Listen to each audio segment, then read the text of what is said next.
quoi? On espère la réforme Blanquer, tout simplement parce qu'elle met à mal les filières artistiques, en particulier dans notre lycée, le lycée Nelson Mandela à Nantes. De quelle façon? Eh bien, tout simplement avec ce choix de spécialité, les élèves se sentent contraints de choisir des disciplines qui ont une certaine reconnaissance, telles que les mathématiques ou les sciences physiques. Et nous, disciplines artistiques, eh bien, on passe à la trappe. Ce qui fait que pour la rentrée prochaine, eh bien, la spécialité musique risque de fermer ses portes en raison d'un manque d'effectifs.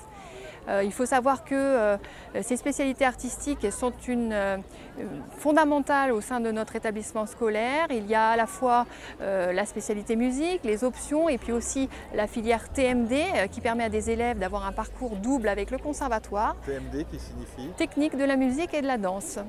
Donc ces élèves, eux aussi, sont victimes de la réforme pour la bonne et simple raison que la seconde TMD est supprimée. Ces élèves seront dorénavant intégrés à une seconde générale à 30 heures de cours par semaine.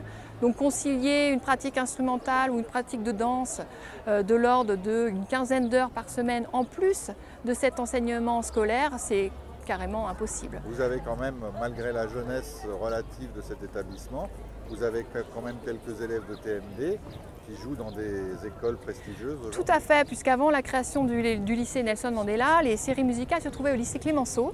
Donc on a un passif important avec des élèves qui ont intégré des grands orchestres nationaux et internationaux.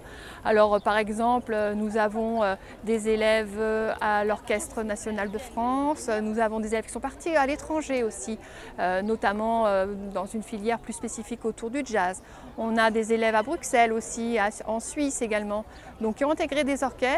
On a récemment d'ailleurs fait circuler un questionnaire sur le devenir des anciens élèves via les réseaux sociaux. 700 élèves nous ont répondu et 91% d'entre eux aujourd'hui font une filière artistique, enfin un métier artistique suite à ce parcours très spécifique.